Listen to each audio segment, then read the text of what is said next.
So my friend Ella had recently moved into a new house and it was time to make her a housewarming gift. So I bought this wooden panel. I'd normally painted on canvases before, but this is my first wooden panel. So just looking online, I found out you had to basically cover it in gesso. Gesso is basically the first layer you use before putting on paint. So I put some on, realised I put way too much on. I mean, it looked like I'd lathered this thing in olive oil, then it was extremely shiny.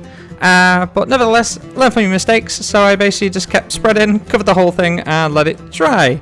In the meantime, I worked on the sketch. Ella's really into autumnal stuff, so I basically made this sketch of two ghosts in the woods enjoying the new house. And yeah, I basically took that, ripped it off the page, and then on the back, I had to cover it in graphite. It's just essentially pencil. This is the way that I could transfer it onto the wooden panel, so I basically covered that, covered my half hand with graphite as well, and then stuck it essentially to the wooden panel.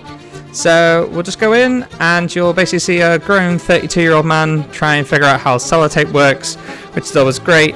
And then the idea of this is the back of the canvas, or the back of the paper I should say, sorry, with the graphite on it, you basically transfer onto the wooden panel that you can use to essentially perfect the idea. Took a pen, started drawing around the original sketch, and what basically happens is the graphite underneath the paper will transfer to the back of that onto the actual wooden panel there, as you can see. It's a little bit rough, it's a little bit ready, you can see all the gaps in there. So what I did is essentially took a pencil, perfected it, cleaned it all up, and it was ready for paint. So the paints that I use are kind of basic colour paints. I got this 12 set with all the colours that I needed. Cheap set of brushes as well, you can see in there. £3. £3 for brushes, look at that.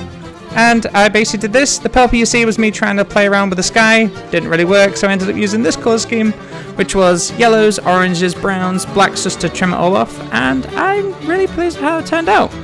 This is me taking it to Ella's house itself. This is very last minute. The paint was drying as it was in that bag.